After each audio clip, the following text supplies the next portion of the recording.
Hey, everybody, welcome back to another episode of Big Apple Hockey. The main show in the Hockey Troy Forest is back again tonight. And it's great to have it because the smaller shows just doesn't feel as good. These always feel like the better ones.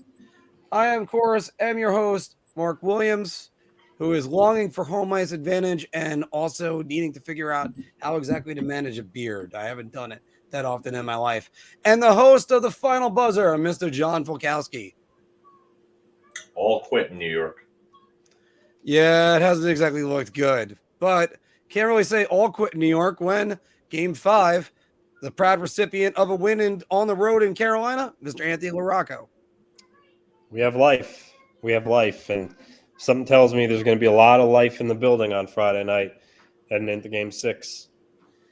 Yeah, and they're not going to be able to contain that. There's going to be so much energy just pouring out of that building that you give them another shot at this.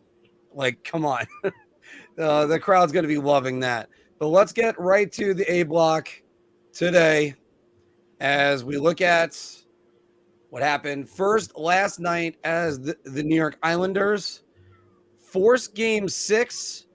And with the 3-2 win, Matt Barzal, Brock Nelson, Pierre Engvall all score. Ilyas Sorokin, 34 saves. And as you said, Friday night, Game 6 of this series. So, Anthony, short and sweet, will there be a Game 7? Yes. I think unequivocally. The Islanders laid an absolute egg in Game 4. They played well for about the first 5 minutes. They got, in my opinion, was a little bit of a BS goalie interference call on Parise. And 30 seconds later, Pollock took the penalty to make it a 5-on-3. The Canes scored. And for whatever reason, the Islanders couldn't recover after that. It wasn't the same game. The Canes dominated. Islanders didn't have much compete level after that. Like I said, they laid an egg. The Islanders historically play really well at home in the playoffs. I don't see that happening again in Game 6 at UBS. I think it's going to be more similar to what it was at Game 3. I think it's going to be a much more spirited effort for the Islanders. I think they have new life. I think they obviously realize what's at stake here. And I would just be surprised if they dropped another game at UBS. And of course it could happen. I think they're going to play. I think they're going to play one of the best games, hopefully, of the season and playoffs here on Friday. And all you got to do is get it to a Game 7. Because I got to tell you, if it goes to a Game 7, all the onus is on the Hurricanes. You're talking about the second best team in the East. Had a stranglehold 3-1 on the Islanders, and they let them back in it. So if they can get to Game 7, it's a toss-up, and that's what it is really in every Game 7 when that occurs. It's a toss-up. It's winner take all. So the Islanders just have to get there first, obviously, but I think they are going to get there. And, the Hurricanes, just are going to have to try to take care of business at home if there is a Game 7. But I am pretty confident that they are going to get there. Phil, what do you think? I don't think the Hurricanes are that good of a team. I think they've played better than the Islanders at certain points in the series, but I just think that the Islanders have momentum after tomorrow night. I picked the Islanders at 7. I'm standing by that pick. I think it'll still happen. I don't trust their goaltending, Carolina. It's not good. It's just not good.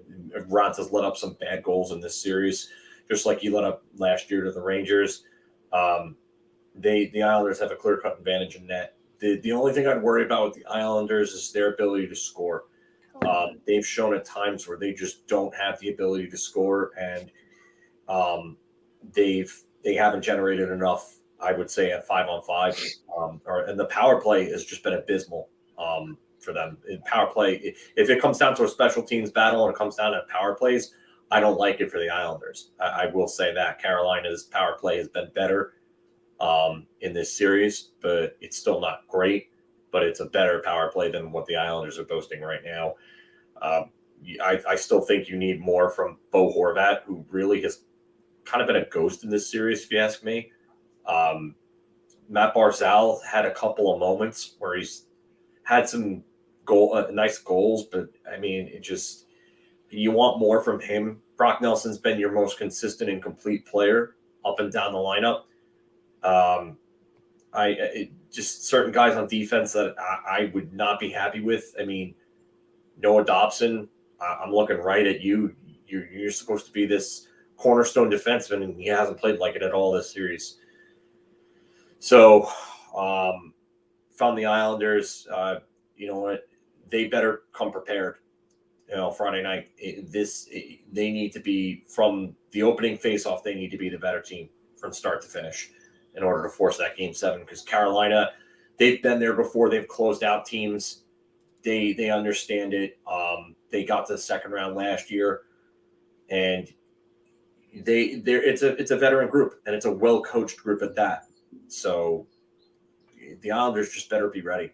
They better be ready to go from the opening faceoff, and they better start hitting everything that moves, making Carolina's life hell, getting out of their own zone, kind of giving Carolina a taste of their own medicine, if you will. Here's one problem I have with the idea of Carolina winning Game 6. And I'm trying to think back in their history. Hopefully Pete can chime in over here and let me know. But I can't remember the last time Carolina won a road playoff game, especially a closeout road playoff game. Because if you don't count the bubble, I guess it would have to be the double is it double overtime versus Washington? That would be it. That one, the one that was in Washington, that was the last time they did it. And it's like they just tend to always kind of, I don't want to use the term dog it on the road. They tend to, home ice advantage never favors them. Now, getting back to what Phil was talking about with Antti Raanta he's a guy that when he plays too much, you can't play him in a 7-game series. He wears down, and mentally, maybe not physically, because there is a physical component to his game where he usually gets an injury or something like that. But I mean, Antti Raanta he's just gonna wear down. And let's say, for instance, he comes out and lays an absolute egg in Game 6. Is his job safe for Game 7? We know Ilya Sorokin's going in net for the Islanders. We know what the Islanders are going to throw at them. But are you really going to go to Pyotr Kochekov for a Game 7? That's just no. It's not a good situation. They have to win Game 6, and I still don't see any way that they're absolutely going to do this. And this is even with all the Islanders struggling. Like a lot of them. Imagine if the fourth line kicks in a goal in Game 6. Imagine if the third line gets going. Really, the only line that's humming is the Palmieri, Nelson, Engvall line, and that's the one that's going. So hopefully the Islanders can keep it riding after that. There was a lot of scathing words from the man down at the bottom on his notes last night about a certain defenseman. We're going to get to him in a minute in the Bar Talk segment. But Anthony, just what could possibly go wrong tomorrow night? Friday night. You're muted. Is that a serious question? What could possibly go wrong? I mean, they lose. That's what could go wrong. But the lead to them losing. What? What would go wrong that would lead to them losing? I mean, listen, I think the team that scored first it's 5-0 this series. So the Hurricanes are a hard team to come back from. So if the Hurricanes were to get like in game 4, like how they got an early lead, 1-0, 2-0, that would be the worst case scenario. But again, I don't see it playing out that way again. But it is important for the Islanders to get the first goal, or maybe even the first 2 goals on Friday night, because at the same time, the Islanders are a hard team to play against when they have the lead too. So if the Islanders get a multi-goal lead, let's say 2-goal lead, even 3-goal lead, I think that the Hurricanes are going to have a really hard time coming back from them, especially in the hostile atmosphere of UBS. So. But yeah, I think the Islanders need to score first. The crowd's going to be into it. get in there, play the body, get the first goal, and the place will erupt. And I think, and then just kind of go from there. But I'm expecting a spirited effort. And one thing I have to say is Brindamore has largely outcoached Lane Lambert this series. He finally did something that I agreed upon last night. He switched Barzell not playing with Horvat anymore, and Barzell was playing with Pajot, because then that forced the Hurricanes to make a decision. Okay, well, do we still put Jordan Staal out against Horvat or Barzell? So he split them up. And needless to say, I mean, it kind of worked. Barzell had a goal. So I think that was finally one of the first good coaching decisions that Lambert's done this series by switching that up. But listen, and obviously having the last change at home, that will be big too. So I think really all points to this coming down to a game 7. I think the Hurricanes blew a chance to close it out yesterday. They didn't do it, and I think this series is going to go back to a game 7 in Carolina, and like I said, from there it's just toss up, winner take all. So I guess for the Carolina Hurricanes, we could just tell them this. You blew it. But yeah, I mean, maybe, yeah, it might come down to that. Well, we'll have to see. And one thing I noticed about the Hurricanes is, if they do get by the Islanders, I think regardless if it's the Devils or the Rangers, maybe more specifically the Rangers, I think both those teams would take Carolina in round 2. The Hurricanes, similar to the Islanders, they have trouble scoring goals. They do have a lot of key injuries, Pacioretty, which Svechnikov, which we all know about. But Teravainen now? Yeah, Teravainen. He's out. Drury didn't play last game. He's out. If you shut down Sebastian Aho, chances are you're going to win the game. So the Hurricanes struggle to score goals, and that's what the Islanders are trying to do. They're just, they're trying to limit Aho's chances, but he's a really good player. He's still scoring goals, putting up points. But if you shut down Aho, chances are you're going to win. You're going to win the hockey game, and that's why I think if the Hurricanes do get past the Islanders, I think the Rangers will kind of spit them out. And same thing with the Devils too, because the Rangers and Devils are a much more offensive team than the Islanders. So I think that could be a little problematic for Carolina. But anyhow, obviously, let's hope it doesn't get there. Hopefully the Islanders are the ones advancing, and they do have a glorious opportunity here by getting them back in the fight. Phil, just one question before we get away from the Islanders, and that's, do you think that disallowed goal on the power play, I even forgot who it was. I don't even think it was Seth Jarvis. Aho found somebody at the back post on the power play. That disallowed goal completely changed everything, right? It got the Islanders, who led for the first time in 25 playoff games. How is that possible? It happens. I mean, it's Nason. Thank you. Out here, but it's any type of momentum swing, especially when it's a 2-goal swing where one team has a disallowed goal and another team ends up scoring a goal. I mean, I always look back at that 2-goal swing with Jeff Courtnall, and I think it was Game 6 of the 94. And Marc Messier. Yeah. Jeff Courtnall, Marc Messier, and then everybody thought Messier had the goal. Courtnall had put one in and went off the back bar and went out, straight out. Went down the ice, reviewed it. Courtnall's counted. Messier's got wiped out because of it. Those are major momentum swings in games. And it's a gut punch. It really is a gut punch when something like that happens. So, yeah, it definitely took the sails out of Carolina for them to have a disallowed goal in the Islanders, just to take the momentum from there, and you seize the game, and now you're back. You're back in this series. It's 3-2, so you still have it's not, you're not totally there yet, but you're alive. You're fighting you're living to fight another day, and that's really what the objective is for the Islanders right now until they get to Game 7, and then when they get to Game 7, like Anthony said, who knows what the hell will happen. Did anyone think the Rangers were going to kick the crap out of Carolina last year in Game 7? No, I didn't. I thought that was going to be a close game. And here I was with you at Boss Croker's having a laugh fest at that team and listening to Ray Ferraro, cry about Carolina not being able to get back into the game. I mean, the call he had on that Heedle goal, never mind. Like, you sound more upset that Carolina was going to lose that game?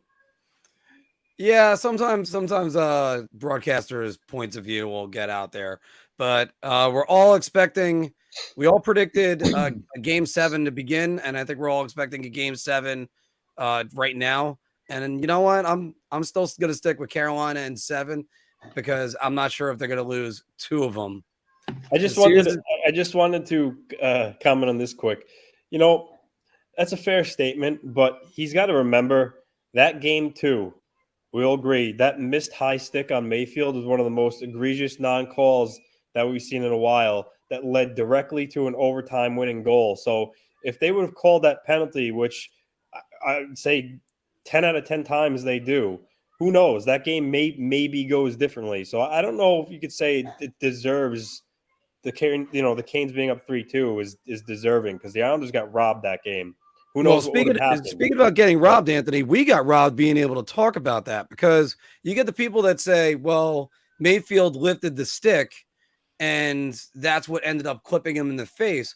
But you're also responsible for your stick, so you shouldn't. You can't be doing that. The linesman and the ref, as you pointed out, that they had a clear view on that. So it's funny you mentioned that about Mayfield lifting a stick because just today. There was an article on The Athletic. I don't know. I forget who it was now. I don't know if it was. I don't think it was Down Goes Brown. I think it was somebody else. But it was just an article about the officiating so far in the playoffs, and they talked about some of the egregious calls in Minnesota, Dallas that Foligno was unhappy about. It was actually a good piece, but and there was commentary from Dave Jackson in the article about his take on things. And do referees call games differently in the playoffs? In one of the sentences in that article, it said that Mayfield did lift his stick and moved Martinick's stick a little bit, but they said there's nothing in the rule book that specifically accounts for that. So basically saying, even though that might have been true, it should have still been a penalty, regardless.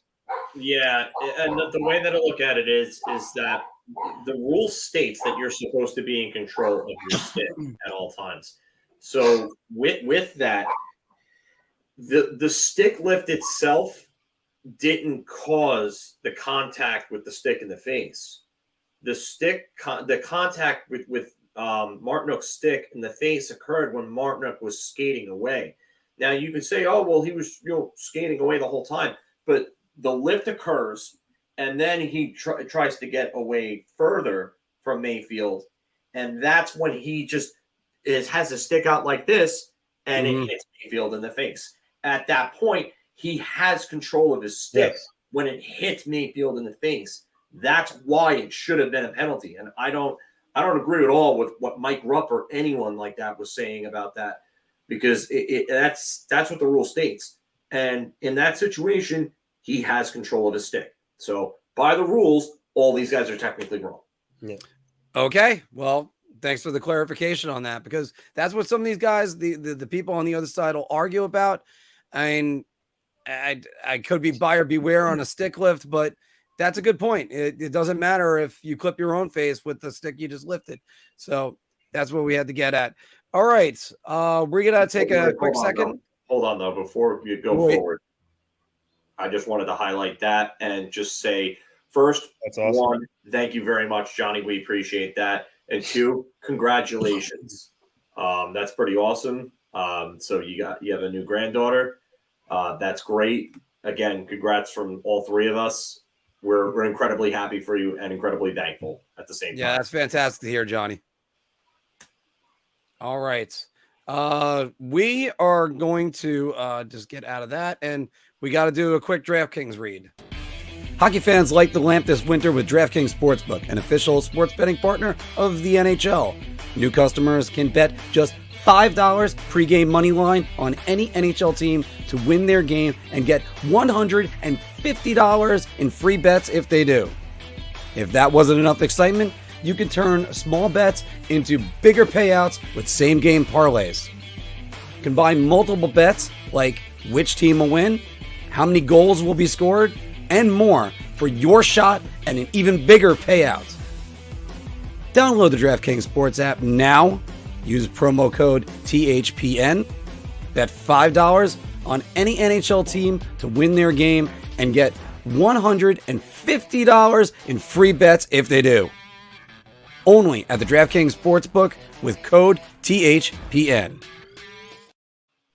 All right. Now let's go to focus. We're going to go across the river, and I think that's both rivers because there's two rivers involved in this, and talk about the New York Rangers. Before we get into all the different highlights on that, first, let's just highlight this one comment from Patrick saying, "This is the best hockey channel." Thank you very much, because we appreciate all the support all you guys have been giving us. We're growing every single day, and we're growing because of you guys. So you keep watching, we'll keep on doing whatever we can.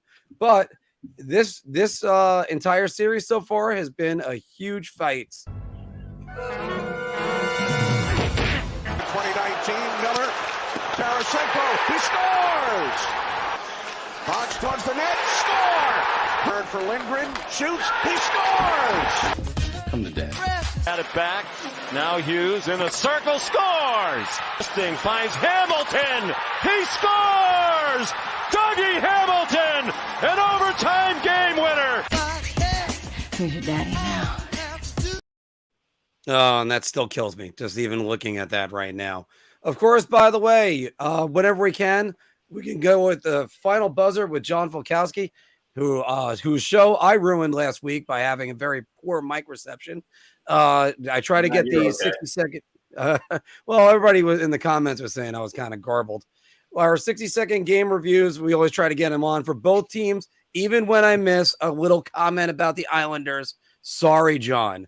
Anyway, we're also, by the way, we're broadcasting on Rumble now too, so check out a lot, and of course, always check out the Big Apple Hockey Trucker hats.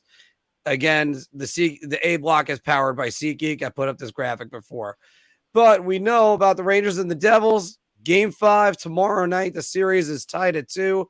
Phil, the Rangers won 2 track meets. The Devils won 2 defensive battles. You figured it would be the other way around.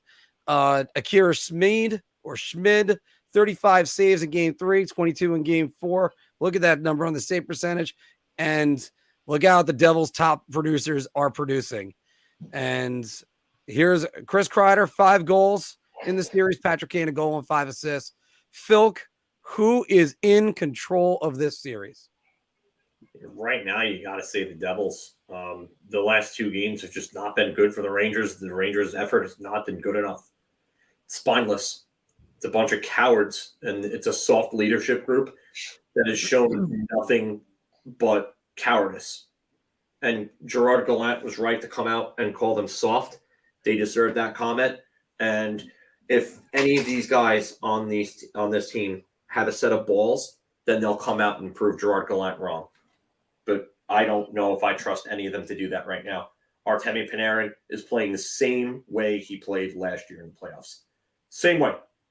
Cowardly, lazily, blind drop passes to the middle of nowhere, turnovers again. Vincent Trocheck, aside from that goal, what have you done in this series? You've pissed off a couple of players, great, but where are you on the score sheets? Where are you defensively? Mika Zibanejad is probably the biggest disappointment I have seen in this entire series. For a guy who wears a letter on his jersey, you should take that letter off of your jersey and throw it in the friggin' garbage, because you have been awful. You have been a joke in this series. You do not deserve that A. And I furthermore, if it was up to me, if they lose this series, I would strip him of that A after this series if they lose it, because his efforts have been pathetic in this series. He doesn't look like he cares. He doesn't look like he wants to be there. He doesn't look motivated. If you're hurt, sit out. If that's what it is, if you're hurt, sit. But he hasn't shown any signs of being hurt. There's nothing I could point to. Nothing, nowhere. And Artemi Panarin, another one. I don't understand what it is with this leadership group. Jacob Trouba is a joke of a captain, so I'm not going to even really get into that. But I mean, Igor looks like he's the one guy who's shown up to play. The kid line has been consistent for the most part. Even the fourth line has just not been good enough at times. And Keandre Miller, again, needs to be better. He's getting thrown around by guys that are half his size. Inexcusable. It's pathetic. Up and down, this lineup has just done nothing but disappointing. Patrick Kane had a big game in Game 3. And a lot of his in Game 2. But a lot of his points come from that game. And honestly, he needs to be better as well. That entire top six needs to be held accountable aside from Chris Kreider, who was great in the first 2 games and good in the third game, but he was nowhere to be found in the fourth game either. And it just, you got away from trapping, which they were doing perfectly. They were clogging the middle. They weren't giving anybody anything. The defense is still not bad per se because they're not giving up a ton of high danger scoring chances. The Devils have just been opportunistic when they've gotten them. Igor was terrible on the Siegenthaler goal. That was just one of the worst. That's a bad one. That's a very bad goal. That can't happen. That can't happen. I mean, he's been really good in this series, but that cannot happen. That Siegenthaler goal. And then the power play has just been awful since the second game. The configuration needs to be changed up. Gerard Gallant refuses to go away from the configurations for whatever reason, and I don't understand it. I really don't. I mean, this power play has just been meh for quite some time. They changed it up late in the regular season and got away from that all-star unit, and it started scoring. And then they went right back to the all-star unit. Because I don't know what I'm doing. I'm going to sit there and I'm going to continue to force the round peg into the square hole and hope that something works. Stupid. It needs to stop. And honestly, embarrassing. Yeah. I knew you were going to do that at some point. But yeah. I was waiting for a break in your sentence, and I went with the censored version for you. Yeah. So it's terrible. And here's the number on the All-Star unit as per Steven. 4 for 30 with the All-Star unit. And Pete, you're going to say how much of this is on Gallant? This is uncommon in the playoffs. Yeah, part of it is on him. Part of it is on him because I don't care if you're a player's coach. I don't care if you have a veteran unit. I don't care if you have an all-star unit. Your job as a coach is to get the team going, to correct the issues, not to just throw everything on them and say, you fix your own problems. That's not coaching. That's not how it works. That's why you do not have a Stanley Cup. And that's why you've lasted less than 4 years at all of your stops. So unless you start changing something and you get through to these guys, hopefully calling them soft wakes them up. But unless you start doing what you're supposed to do as a coach, then this team's not going to win. And if this team doesn't win, then all of the heads should roll. Gallant, Zibanejad, Kane, Panarin, let all of them go. And I know Panarin and Zibanejad had no trades, but you can coerce them into doing things, or by doing things to coerce them into getting out of those no trade clauses and moving them. I'm telling you, you can embarrass them publicly and they'll want to be out of New York. So, wow, put up or shut up. Well, yeah, I didn't expect that. That's Phil. If they lose, that's it. If they lose, I don't think this team deserves another run because this leadership group has shown to be pathetic. It's shown that they don't have what it takes. It's shown that they don't want to play playoff hockey to win. Sorry, but you know what? You played like crap against Pittsburgh and you beat a third string goaltender. Congrats. Good for you. Good for you. You beat a third string goaltender. And then in Carolina, no Freddie Anderson. You beat Antti Raanta and a third string goaltender. Okay? So now this team, you turned Vitek Vanacek into what he actually is, which is not good. And then you have a third string goaltender coming in and you're losing to that because what? You don't want to shoot the puck and you don't want to go for rebounds and take a beating in front of the net to score some goals. Schmid's let up rebounds in both games. Big, juicy rebounds. And all they have to do is send somebody to the slot and try to fight for a puck. And you'll get a goal. Look at what happened. Trocheck did it in game 4. And that was their only goal. So you know what? This team isn't mentally tough. They're fragile. And I said last week that New Jersey should be the fragile team. Nope. But it turns out the veteran team that wants to play soft perimeter hockey is the fragile team. What are your all thoughts quit on, New York. Thanks, assholes.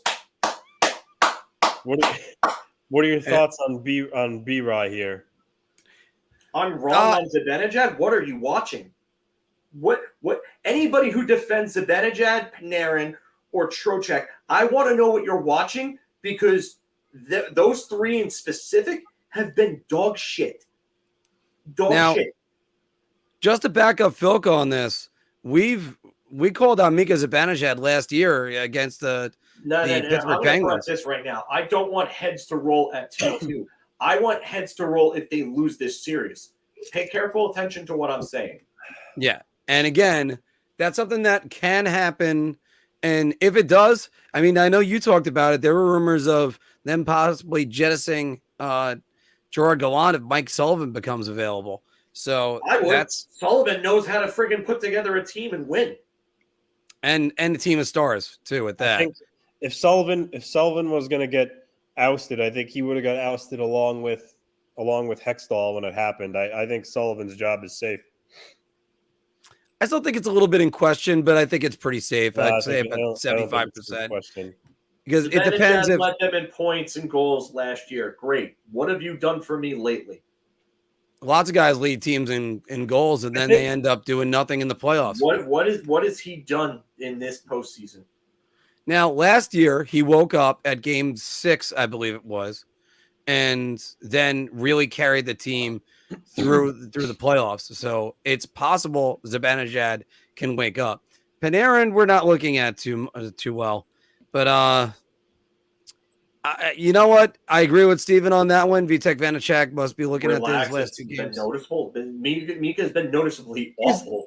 He has no goals. I don't know where. There's no defending this. Please stop goals. defending it because it's terrible. It's a terrible take. He's been bad. Just to get a different take on this at the moment, Anthony, who is in control of this series? I mean, I can't really argue in the Ranger connoisseur and Philk. I mean, it's got to be the Devils, right? I mean, the Devils just we're down 2-0. They took 2 at the Garden, and now they're going back home. And aside from the Zibanejad and Panarin talk with being passengers, the one thing if I was a Ranger fan that I'd be concerned with is, yes, the road team has won all games so far, so that could point in the Rangers' favor. However, it's not usually the norm. It's reasonable to think that, okay, the Devils are bound to win a home game. So if that were to happen in game 5 tomorrow, then now you're down 3-2 and you're facing elimination. So I absolutely think the Devils are in the driver's seat right now. If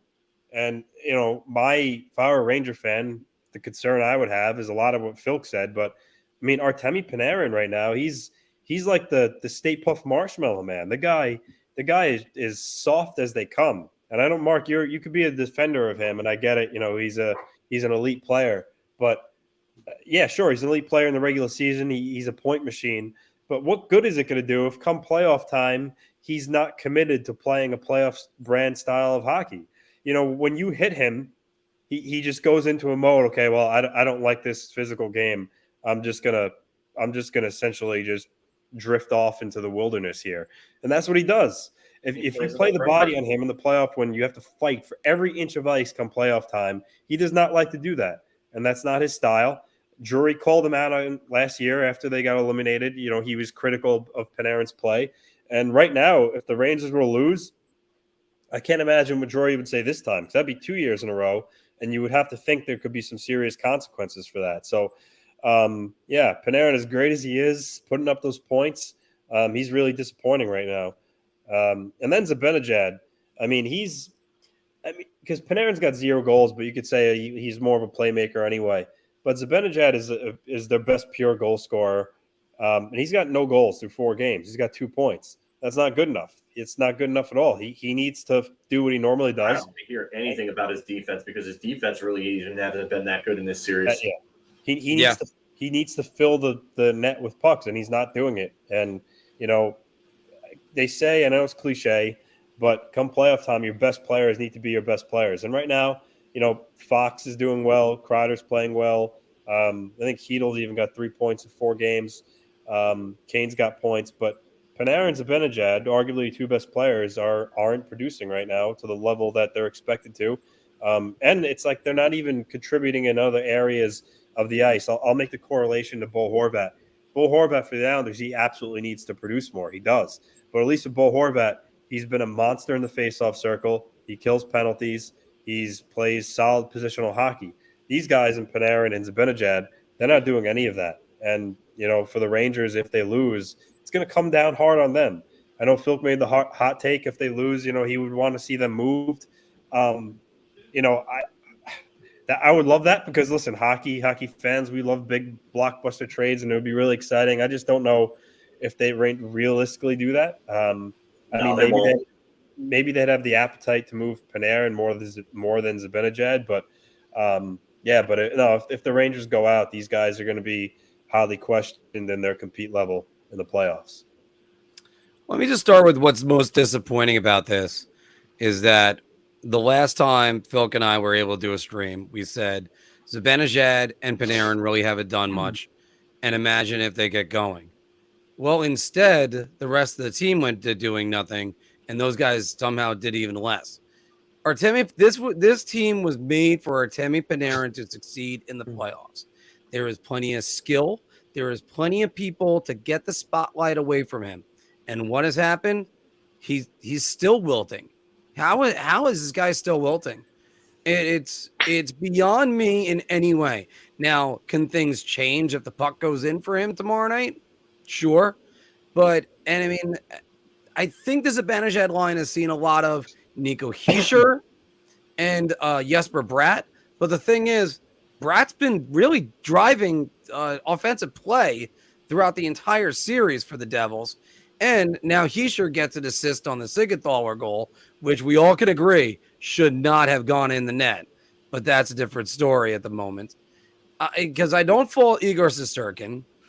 And Panarin has one style and it doesn't work well in the playoffs. And he just goes, oh, all right, well, I can't do anything. Well, if it was John Tortorella still coaching him right now, he'd be on him with the way he was on Marian Gaborik and other guys that produced 40 goals. That's the problem. That is the big problem with this team is that they have a leadership group it's a veteran group, but they are soft. And you need a hard-ass coach like a Tortorella or someone like that to get on these guys when they don't get going and they don't produce and they don't show up to games. And Gallant is too soft, too hands-off to stop that from happening. And it continues to happen because of it. And part of why this team will lose will be because Gallant is not strict enough, not stern enough with these guys. If they lose, that's part of what it's going to come down to. The other part of it is that you have guys like Panarin who don't want to play that physical game come playoff time. And you know what? You need to win. We've seen guys smaller than him play way bigger than he has. There was a guy named Marty St. Louis that won league MVP and won 2 scoring trophies. He played big when he needed to play big. Mm-hmm. Do we want to go into Theo Fleury? Because I saw him once elbows an Daniel Chara in the head off of a faceoff. I've also seen him win a Stanley Cup. The big problem I just want to say about the Panarin thing as the comments are starting to roll in is I believe it's 3 more years on his deal at $11 million plus. And you have to convince him to want to go to a place like the Anaheim Ducks, maybe Vegas. The problem with it is that he's going to want to convince Chris Drury to bring back Vladimir Tarasenko. And then if that happens, he's not going anywhere because that's his boy. They have been friends since they were playing junior together in Russia. They were a world junior gold medal winning teammates in 2011. So, you know what? He needs to be better. And this is another thing. Teams that can afford Panarin are not going to want to, he's not going to want to go there probably more than likely, cap-wise. Unless the cap goes up and there's a team that comes in magically out of nowhere, creates some cap space and says, hey, you know what, we'll throw you this and that for him. But, Panarin was Tarasenko's best man at his wedding. They've been friends for a very long time. But this team, this is if they lose. And I'm not saying they're going to lose. I predicted the Rangers in 6. As did I. But I'm telling you right now, this team needs to show a lot more than they've been showing. And Mika Zibanejad has not been good. He is not. So I'm telling you right now, those two need to be better in order to win Game 5. Those two are key. There's no X factors. They need to be better. That is it. It is the bottom line because Stone Cold said so. Matter of fact type deal. And I've been using this euphemism from golf. They don't ask you how, they ask you how many. And 3 bad shots and 1 good shot is par. That's another one that's in there. And we have 40 of you watching. So thanks very much, everybody, for joining us. Make sure that you leave a like and you subscribed. But so if this series went to the other way around, but the home team held serve every single game, I don't know if we'd have the same attitude. I don't know. Maybe we do, maybe we don't. But I think it's because it went this way, and this is so awkward. I have never seen anything like this. And I mean, I've seen a lot of series go like this. I mentioned on the channel the last 3 times that this happened. I forgot to mention Montreal in 2015, everybody, that it went, the Rangers were up 2-0 and they had a 3-1 series lead by the time it was over when they went a 2-0 on a road series. Now it's 2-2. Now the Devils, can they hold serve at home? Are they going to get anything out of Timo Meier? Are they going to get anything out of Dawson Mercer, who hasn't done much in this series? If those guys come alive, there's a lot to worry about. And Igor Shesterkin has done really well. He's got over a .940 save percentage in the playoffs. What more could you ask this guy to do? Just they got to pop one on Akira Smeed, and that's it. So, all right. So, last words. Start with you first, Phil. Who wins Game 5? I'm gonna have to say the Rangers. It's got to be them. Anthony. I don't know. It's like who do I think is gonna win? Who do you think? Gut reaction. The Rangers. All right. And it's going to be I'll go with that. I think it's still going to be the Rangers. I think either team that loses Game 5 is capable of winning 6 and 7. So I will say though, not that this is exactly going out on a limb because they'd be up 3-2, but I think whatever team wins next, whoever wins Game 5, I think is ultimately going to win the series. Oh, it's actually funny you bring that up, Anthony, because historically speaking, the series is tied at 2. The Game 5 winner wins about 80% of it. By the way, one thing I forgot to cover, guys, there was no answer by the Rangers when Nico Hischier ran into Igor Shesterkin. If you saw Hischier's reaction, he couldn't control himself and he just ran into him. Is he going to have to answer the bell on Thursday, Phil? I don't think so. I don't think anybody's going to do it unless they're ahead in the game to the point where they don't have to worry about that type of thing. It's just not their forte to go out and make somebody pay for it. I would love to see Jacob Trouba absolutely end Nico Hischier or Jack Hughes and really send a message that way and catch one of them with their heads down. But I don't think anything's going to happen. Anthony, nothing's going to be happening out of that? I don't think so. Because I got to say, twice Igor Shesterkin was run into at the Garden. No response. that now you could say there was no response in game 3. It was too important of a game. Game 4 was at the right time. But it's just like a pitcher throwing high and tight. You can't control it. You don't do it. And the Rangers got to go send a message out there. So, everybody, that's the end of the A block. We ran a little bit long with the A block because we had a lot that we had to talk about. So, let's get into our Bar Talk segment.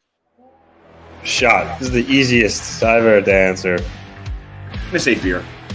I can't even begin to describe. I'm actually going to go crazy. I'm going to buy everybody around on this one.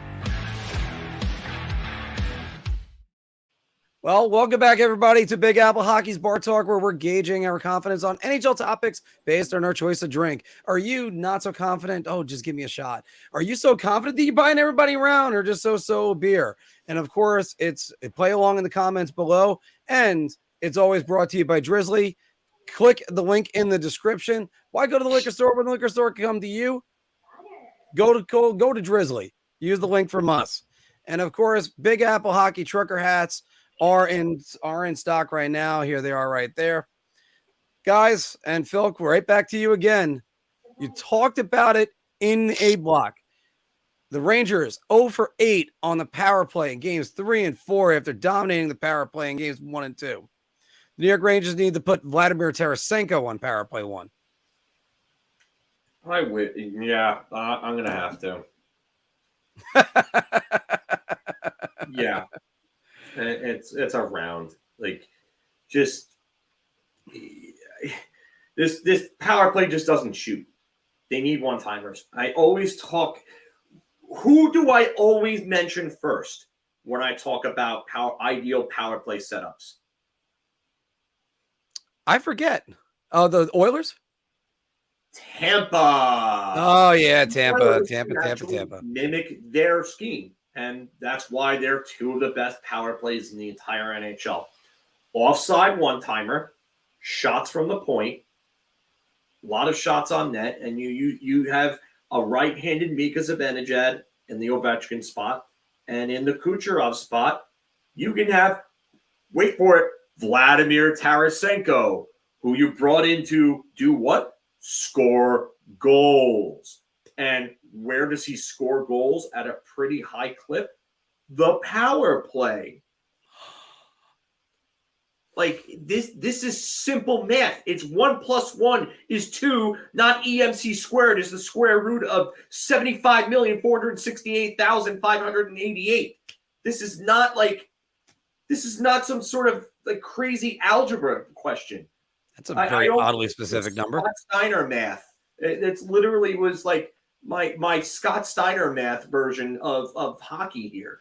And just, I can't believe that this is so hard for Gerard Gallant to understand.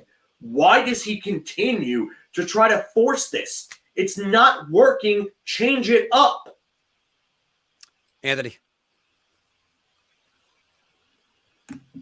Muted. Yeah.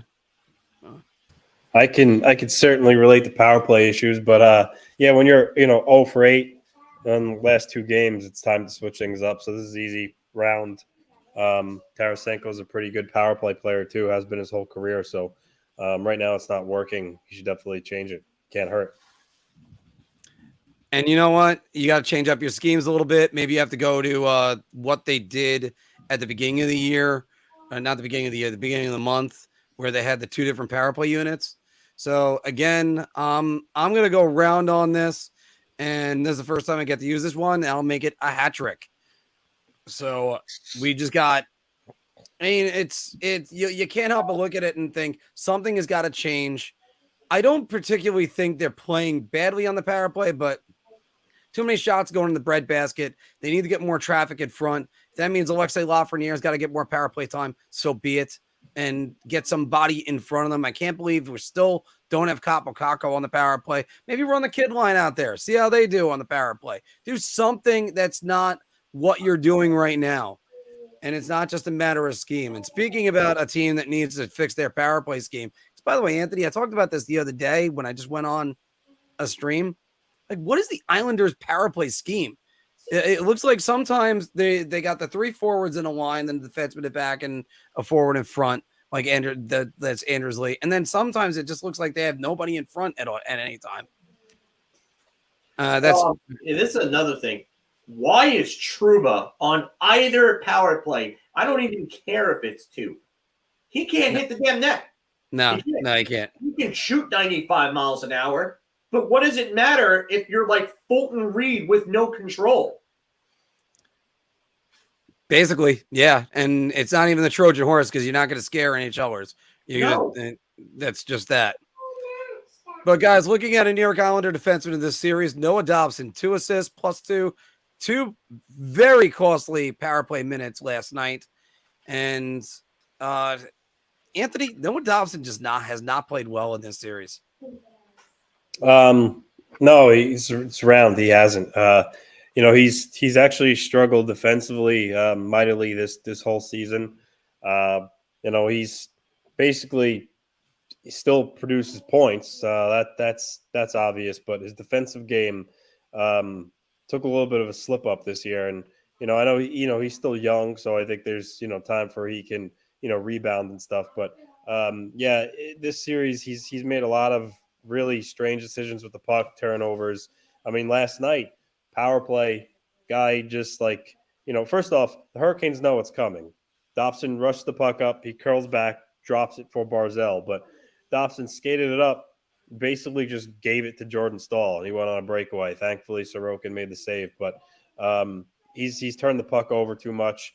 He's got to get back to basics, simplify his game, and maybe he could start to improve his play defensively. But he needs to get his act together here because a lot of times when you make these costly errors, they can end up in the back of your net. And now's not the time to make those errors. So he needs to pick up his game defensively for sure. Philk. Yeah, well, promise that there's not going to be that many more. So more layups. Yeah. Like really, like he's just been that bad.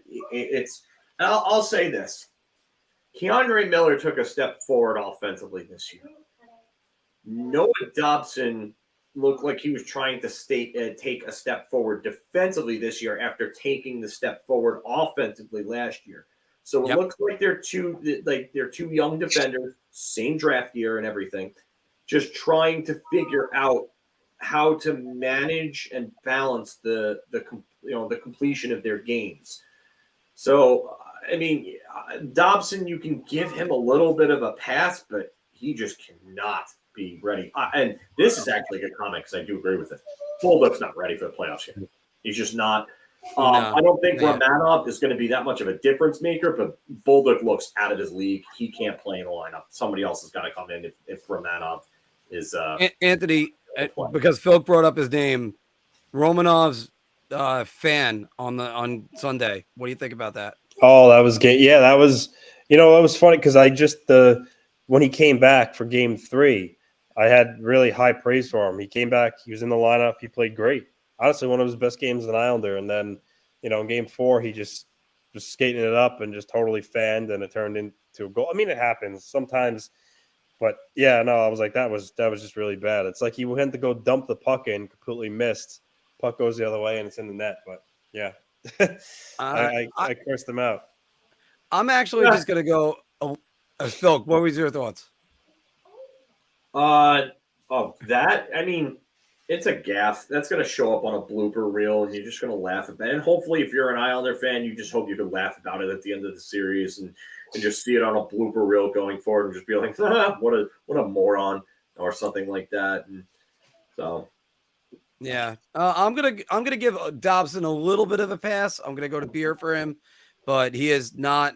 Originally, this topic was supposed to be he's taking a step back. I think that's a little bit strong to say that he's taking a step back, but he is just not. Been a layup in the shot comment.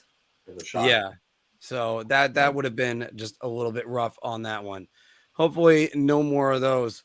But this week, the Toronto Maple Leafs, they come back. They take Game 4 from a 4-1 deficit, and they take a 3-1 series lead.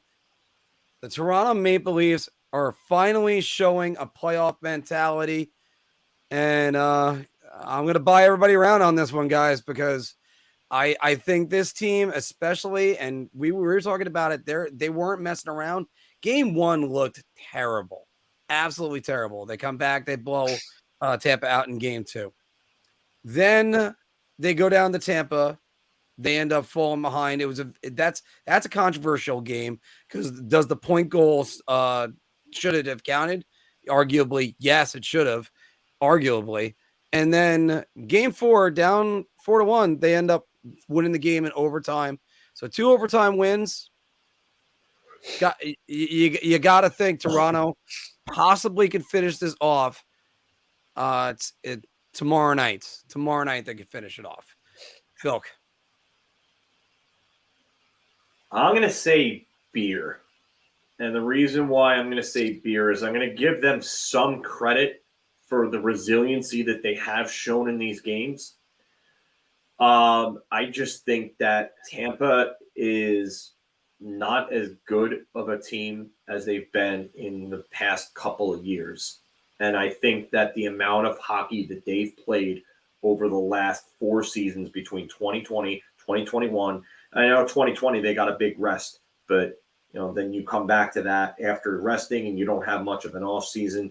Then you have 2021, which is a shortened season. They played a bunch of hockey in that. Then you have 2022, and now this year. I mean, they've played more games than just about anybody over the last 4 years, Tampa. And I think that this group is just not as good as they were. I mean, never mind talking about guys like Gord, Goudreau, and Coleman, losing those guys.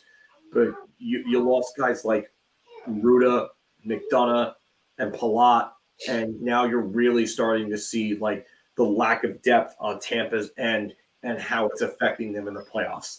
So I'm going to give Toronto credit, but I don't think this Toronto team would have even touched last year's Tampa team, never mind the teams from the years before. Anthony. Yeah, I'm going to go beer. Pretty much the same reasons, but I do have to give it to Tampa Bay to Toronto though, because they got waxed in game 1.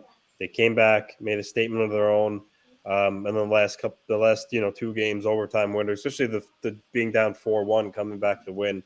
That's resiliency. But you got to remember though, the Maple Leafs were up 3-1 against Montreal, and we saw what happened there. They lost, so they've been up before in series and ended up blowing it. So we'll see if they finally change things around this year.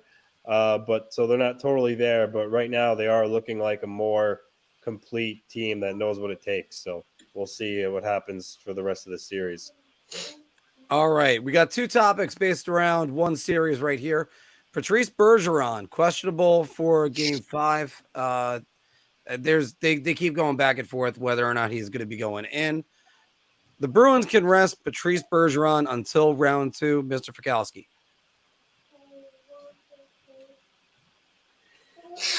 This one's definitely not a layup. I'm torn between beer and round here. I'm just going to say beer just because I think that they can, at this point, they can afford to just keep him out these next couple of games. I mean, I think Boston's handling Florida quite well without both Bergeron and Krejci. So that's kind of a scary thing to think about. But, yeah, if it gets to 7, I would bring him back. But I wouldn't. I mean, I would sit him tonight. And then I would, if they lose the next game, I wouldn't play him in game 6. I would only bring him back in 7 if it gets to that. Anthony. Yeah. Said should rest him. That may be a different. You know what? I'll go round. They're up 3-1. They can afford to rest them tonight. They're probably going to close out the series. So they've clearly really have no issues with beating Florida without him. So I wouldn't rush him back just so he could play a game before round 2. I'm going to go beer on this because if there's a Florida win tonight, which is going to be the second half of this question, that could change things a lot because then you don't want to just bring him back for game 7. You want to at least get him to get his feet wet. But then again, this is Patrice Bergeron, almost 20 years since he's been drafted. He's been through a lot with the Bruins, and he's one of the best captains and leaders in the NHL. I wouldn't doubt that he could just come back. He'd fall out of bed and play well in a playoff series because, and we'll just go back real quick, guys. The Panthers are going to force game 6. Philk.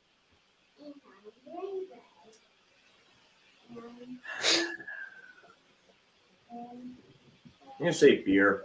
I think they might be able to find a way to do it, but I'm not very confident that they will. It's definitely not impossible. If they might, Bergeron actually might be playing tonight. So if that's the case, because that's a couple of updates while I'm on this. Joe Pavelski is apparently flying to Minnesota for Game 6. So that's good news. Yeah, there's no word. Mike Haka said that there's no word on whether he's playing yet or not, but Pete DeBoer said that he is flying to Minnesota for Game 6. Bergeron might be in the lineup for tonight. It sounds like a game time decision. If he plays, man, I would downgrade that to a shot. But as of right now, I'm just going to say beer because his status is still up in the air technically. Anthony, the Panthers will force Game 6. Hi guys, I changed my mind. Okay, we just got update. I'm going to say shot now because okay, expected to play as per Fluto Shinzawa, who's actually been with the Bruins for a while. So, Anthony, so Panthers are going to force Game 6. Shot. I think their time's up. I see Bobrovsky's starting tonight in goal too. So I don't know if switching the goaltenders up can make much of a difference, especially a guy who hasn't played all that much lately either. So I think the Bruins are going to close it out and move on tonight. Maybe the Rangers could involve Sergei Bobrovsky in a 3-way no trade clause trade to move Artemi Panarin. 3-way no trade blockbuster. Yeah, that all 3 guys would have to waive their no trade clauses. Oh God, if that's the case. The and get Artemi Panarin out. That are going in this one. I mean, wow. Do you want to talk about Larry Brooks would have to work overtime just to figure that one out on that rumor?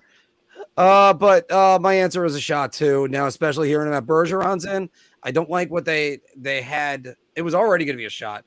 I don't like what they got going on in net. You don't know who's in net. And Alex Lyon, they should have just left with him until it got real bad. But Bobrovsky's been okay. He hasn't been bad. He's made that first save, but then that was about it. He's never really that. He hasn't fit in Florida. Guys, last night, the Dallas Wild shut out the Dallas Stars. Oh, my God. I was thinking Dallas Wild. All right. Well, there we go. We'll play the other clip. Oh, no. Marc messed up. All right. We can get a jingle out of that soon. All right. But last night, the Dallas Stars shut out the Minnesota Wild in Game 5. Dallas leads 3-2. Look at these numbers for Rupe Hintz. 4 goals, 7 assists in the series. Anthony, Rupe Hintz is carrying the Dallas Stars. Round. He leads all scorers and points with 11. So I would say, yeah, he certainly is. He had a breakout year this year. Real gifted player. Him and Robertson would pretty much makes the Stars go. But right now he's in the driver's seat, really powering that team. So it's a round for me. Phil. This is serious. That's what was on my rundown. It wasn't mine, but I'll say that. Come on. All right, layup. We're doing a layup. I mean, the guy is literally leading the entire NHL in postseason scoring right now with 11 points in 5 games. He's scoring over 2 points per game. He's scoring more than Connor McDavid and Leon Draisaitl, and it's not like all of his points came in one game or something like that. He's got points in 4 of the 5 games, and 3 of the 5 games he has 3 or more points, including a 4-point game with a hat trick. So if you want to take a look at one thing and say, oh, well, 3 of his 4 goals came in one game. Okay, he still has 1 goal in the other 4 games of the series, and in the other 4 games of the series, he has 7 assists. Or he has 6 assists in the other 4 games of the series. Like, it's incredible. So, I don't know how this is anything other than a layup. I gotta say, I didn't think it was going to be such a layup, and yeah, I think that did happen at one point. I didn't think it was going to be such a layup, but it is. We're going to buy around. Start getting Lundqvist. We're going to buy around, and also we're going to get another hat trick out here, because here's the thing. Yeah, all right, yeah, we got it. I messed up. So here's the thing about it. I really wanted to say no. They got Ottinger. He's playing well in this series. He is, but 925 save percentage, 2.19 goals against. I think that's what he's got right now. Robertson played well in this series. So is Sagan. But you look at the numbers Hintz has got. He's blowing everybody away. I think the next closest guy has got 6. I would take that. I would take that in a heartbeat. For any team would take that. Maybe not so much the Edmonton Oilers, though, because the Edmonton Oilers defeated LA 6-3 last night, and they also came back from a 3-0 deficit Sunday night, and then in overtime, Zach Hyman, game winner. Guys, the Oilers-Kings has been the most exciting series. Philk. Nope. Dallas and Minnesota. All right. That is a shot for me. This would be the number 2, but Dallas and Minnesota has had the fireworks. It's had the drama. It's had high-scoring games. Yes, Edmonton and LA is great because obviously there's star power, and there was a little drama because Connor McDavid was actually held scoreless in the first game of the playoffs. What? Who'd have thought? Connor McDavid, I think that was his 5th 0-point game all year. He had more 4-point games than he had 0-point games this year. So after game 1, here's what Connor McDavid decided to do. He just said, "Oh, I'm just going to go God mode because I am the human version of Bo Jackson in Tecmo Bowl. You can't stop me. So you thought you stopped me for a game. Okay, from games 2 through 5, just look at this stat line. It's incredible. 8 points in 4 games, including 2 goals, 6 assists. It's stupid. He's picking up where he left off. And Leon Draisaitl has 6 goals and 10 points in 5 games. They picked up right where they left off. Okay, you know what? We're gonna test these guys and see if they're actually not playoff performers, and kind of throw that mantle at them again. And no, we're just gonna pick right up where we left off and just be absolutely just filthy, disgusting, just stuff that we shouldn't even allow to be uploaded on YouTube because it's just so filthy and degrading. Anthony. I'm gonna go. I don't know. It's tough because my other one probably is Minnesota Dallas because they've been real close games. They've been entertaining, but the Oilers Kings have had a lot of multi-goal comebacks and they're high scoring for the most part. So I don't know, I'll go beer, but I might lean slightly towards the Oilers and the Kings. Maybe just because I've also watched more of that series than the other one, but I really like the style of hockey that both teams are playing. It's exciting for late nights, not putting you to sleep. So I give a slight edge to this series, but I'll only go beer because it's slight. This is actually our poll question right now. What's the best series? And nobody has picked the Wild versus the Stars at all yet. Now, here's where I'm going to say I'm going to say a shot on this one as well, because I don't think this is the best series. I could argue Rangers Devils, but the first 2 games, the Rangers really weren't in there. Vegas versus Minnesota. I did it again, Minnesota. Vegas versus Winnipeg. The first game blowout, but then since then we're gonna overuse that, Anthony. That's It's at least it's getting there. But Vegas versus Minnesota, that I did it again. You just did it again. I just did it again. Vegas versus Winnipeg. Vegas versus Winnipeg. I should start saying it like that. That's had 2 overtime games, and the second one was a very tightly fought game the entire time. That was a great series. I would actually put this I got to go Stars and Minnesota ahead of this, even though this one's got a questionable coaching decision. I'm going to get back to that one in a second. But one thing I said going into the playoff series, back when we had LA versus Edmonton, we did the who says no on that.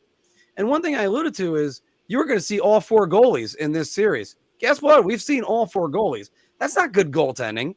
That's not good goaltending by any means. You have Campbell basically came in. He lets in one more goal then we're not talking about Stuart Skinner and Edmonton somehow trying to fight to stay alive. No, they'd be done. They'd be over already, and there would go my Stanley Cup pick because I got them winning the West.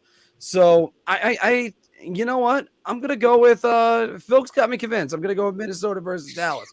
Don't even get me started on the Bruins and the Panthers. What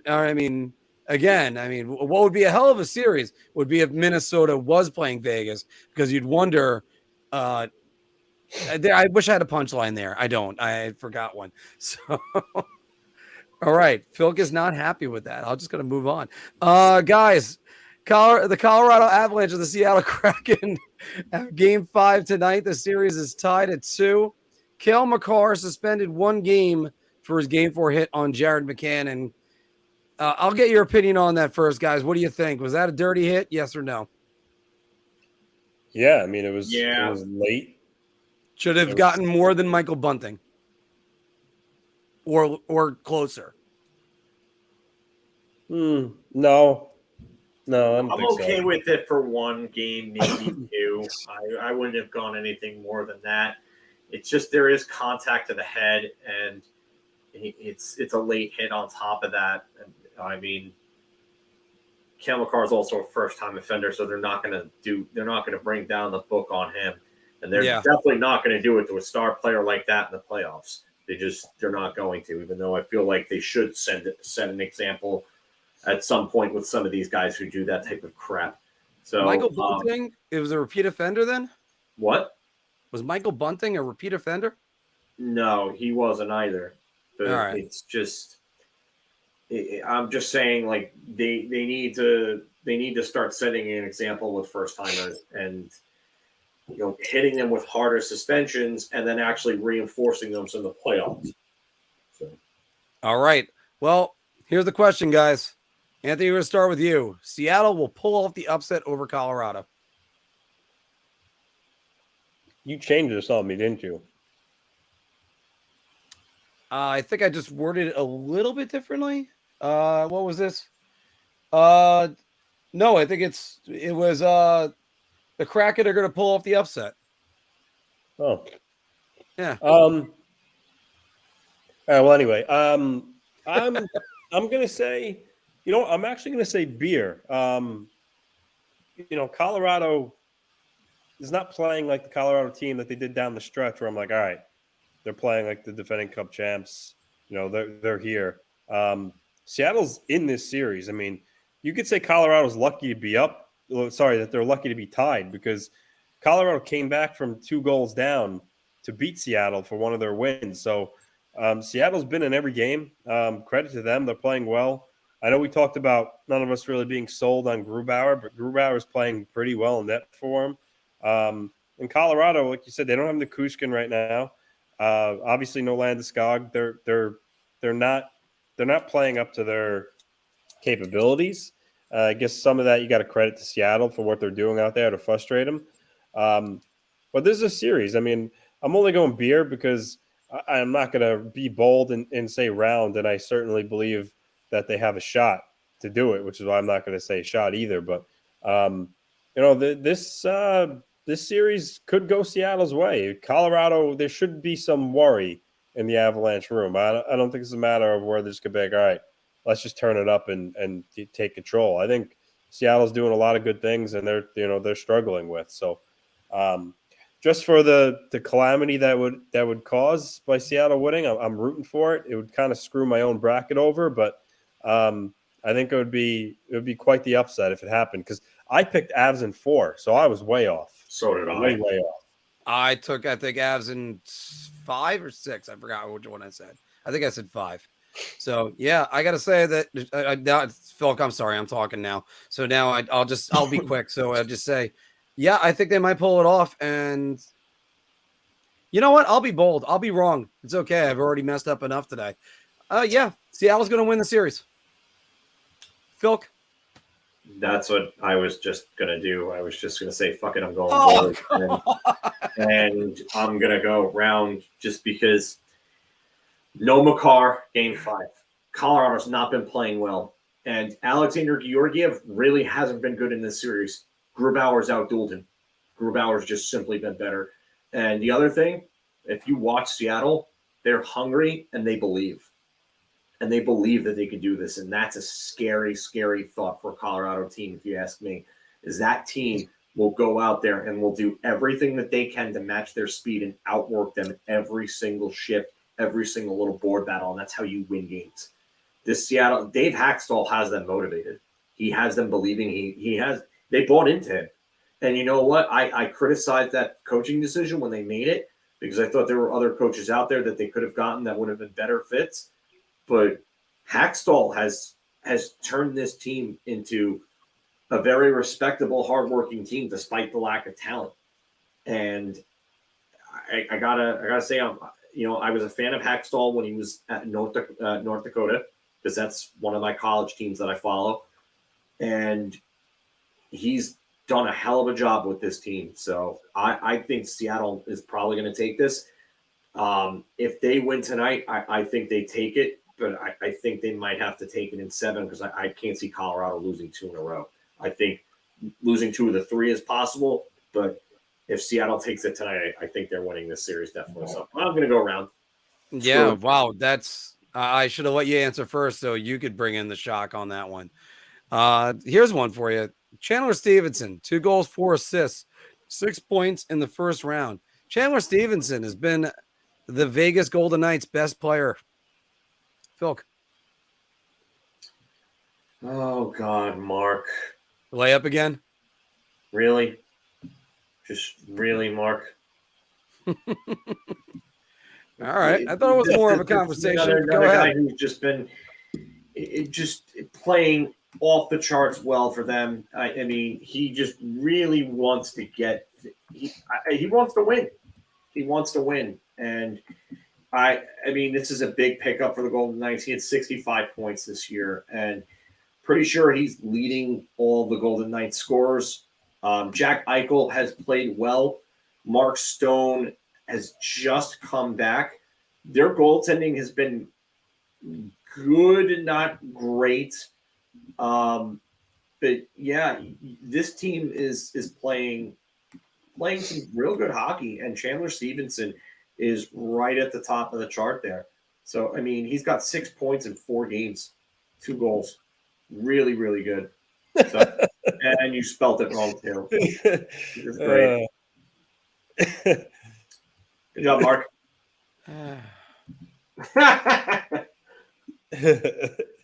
Well, at least I get to fix that now. Thanks a lot.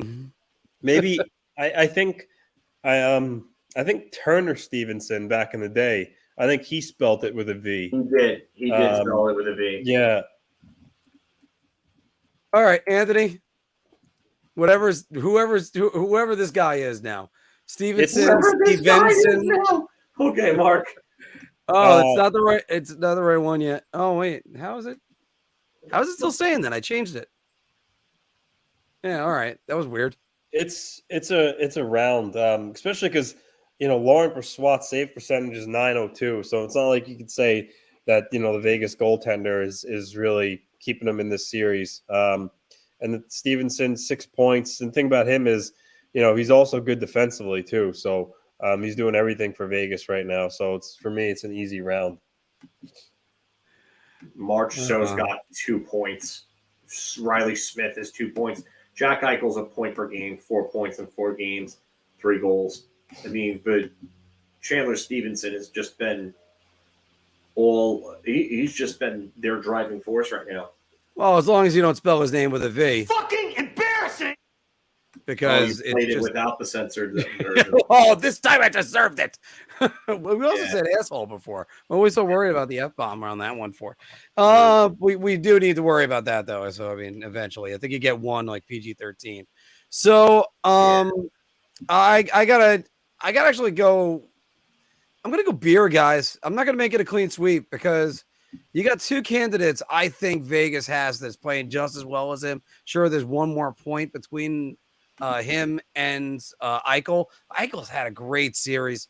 Eichel's had a really solid series, and Mark Stone had a bad game 1, but he's picked it up since then, and he's been closer to the Mark Stone than we're used to. So hopefully that is it on that. Speaking about which, that is it on that, guys.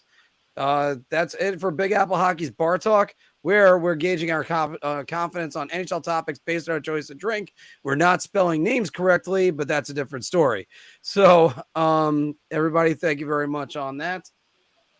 Do we still have time if you guys want to do an honest press conference? Well, what even about? I wasn't really. All right. Well, we'll skip it. We'll skip it then. We'll just go write the questions and notes. And by the way, one of the notes that you brought up earlier, I think it was either you, Phil, or it was Anthony. I forgot who brought it up, but Valerian Nichushkin, you can only hope that things are going to turn around for him. He's away from the club right now. Not the best news. Hopefully everything's fine. We've seen that before in the NHL too many times. And I mean, Ranger fans probably remember Theo Fleury's multiple stints. There were other guys. Austin Watson was another one who was in recently. Yep. Bobby Ryan, he had to deal with some stuff. It just, you have family members that are impacted by it, and we've been in AA and stuff like that, and the struggle. 44% layups, 4 mistakes, and 4 assists. Oh man, yeah. Marc looking like he's trying to make a triple double, like he's Russell Westbrook or something. If I get to a triple double on mistakes and misspellings, I am in a lot of trouble. Yeah. But you always gotta worry about with these guys and their long-term future, like Spencer Knight. Hopefully everything. Yeah, the most recent one before Nichushkin. Yeah. And obviously Robin Leonard going through it and coming out the other end better, but he still has things in his life he needs to clean up. Didn't he have to file bankruptcy over like $30 million worth of snakes? Yeah, some of that snake farm something. Yeah, something like that was just insane to think about. Fortunately, I do spell my name a different way, Dave. Panthers apparently just scored. Yeah. It looks like Anthony Duclair, I think. Yeah, Anthony Duclair got it. Lead story on NHL.com right now. The heat is on. Panarin and Zibanejad feeling the pressure to score heading into Game 5. Who, Dan Rosen, I guess, wrote that? I believe so. Let's just double check. You are correct, Phil. It is Dan Rosen that wrote that one. Yeah. How about the like Stockholm mini tournament that they're doing next year? That the Red Wings and the Senators and the Wild and Toronto are going to be there, but Toronto is playing games 1 and 4, and the Wild are playing games. I think it's in Sweden 2 and 4. It's nothing new. They start the year pretty much every year overseas into a it's been in like Prague. San Jose started in Prague, I think. Yeah, but I mean that's just 2 teams going over there and playing 2 games. And they're going in there. Germany too, and Nico Sturm played in front of his hometown. Yeah, but I mean, and obviously there's been a lot of those. Like I remember with the Rangers, Henrik Lundqvist played in Sweden. and I think they had exhibition games that they set up in Norway. But it's let's answer this one first. Phil, do you think that Florida firing I forgot his name all of a sudden. Andrew Burnett. Thank you. I remembered him as a player. Andrew Burnett was a bad move after the season that they had last year. Yeah, and Andrew Burnett actually scored the goal that ended Patrick Waugh's career, I believe, if I remember. You were correct. He scored the final goal in on Patrick overtime. Waugh. Yeah. He second round to move on to face Anaheim in the Western Conference Finals in 2003. So I recall they came back from a 3-1 deficit, right? In that series? Yeah, I believe so. I believe that was the case. But yeah, I didn't like that move. I didn't like that move. I thought Burnett did very well in Joe Quenneville's absence. And I thought that he just, it seemed like he fit. I don't think the coaching move would have helped Burnett with, or the big trade would have helped Burnett because you got rid of Uyghur. And yes, Tkachuk was an MVP type player for them this year, but you lost depth. You lost a couple of players in that deal. So, but I think Andrew Burnett got hosed.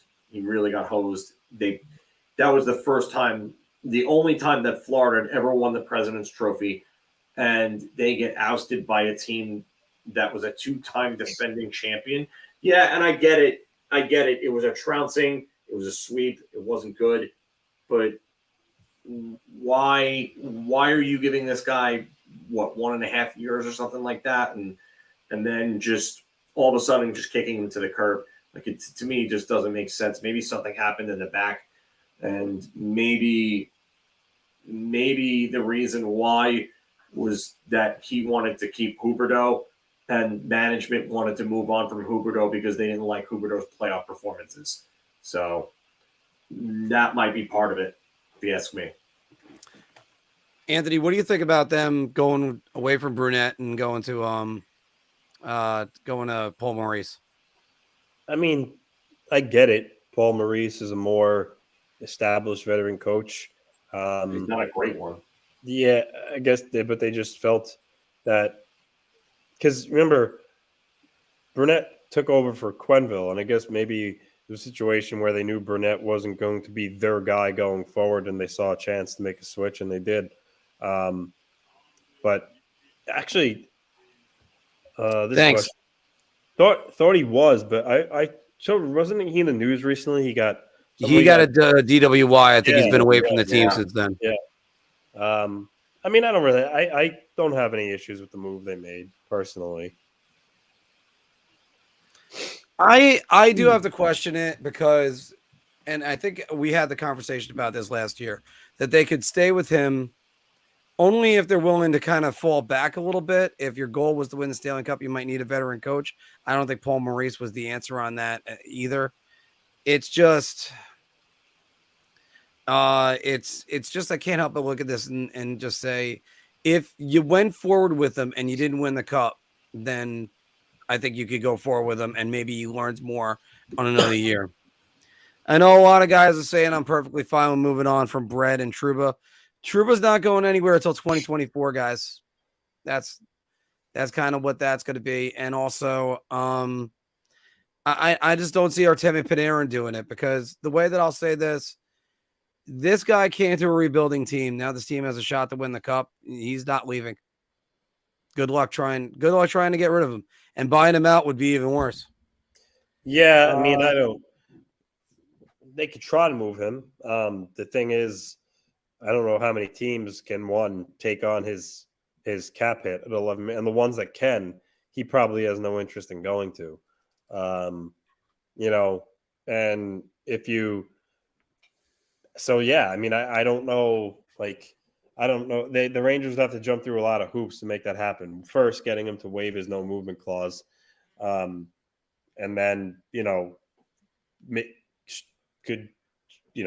constructing a deal with that team and the pieces going back and forth. It would be a complicated move, and that's why one of the reasons I don't. I mean, I think they should explore it if they lose, because again, it's Panarin's proving not to really be a playoff performer. But I would be surprised if it actually happened. I repeat, if I was on a team and you're going to blame me for the reason why they're not winning the Stanley Cup, and also if he wants out, that's going to be even more catastrophic, because you look at the return you got for Patrick Kane. Now, granted, I'm talking about a pending free agent versus a guy that's under contract for 3 more seasons, and a 90-point scorer everywhere that he's went. I don't know about this. I just don't know. And I mean,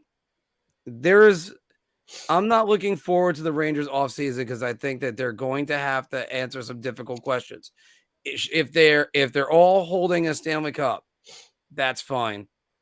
But those questions aren't going to get any better, because then you have to ask, can you keep either Tarasenko or Panarin? I still think both of them are going to look for one more payday. I side with Kane as the other one. And yes, Tarasenko could stay with a team-friendly deal. Johnny Red was just asking. I was shocked a bit when no, where was this one? Do you think that the Rangers bridge Miller and Lafayette, and for how much? And I'm going to say that those contracts come in under $4 million, both of them.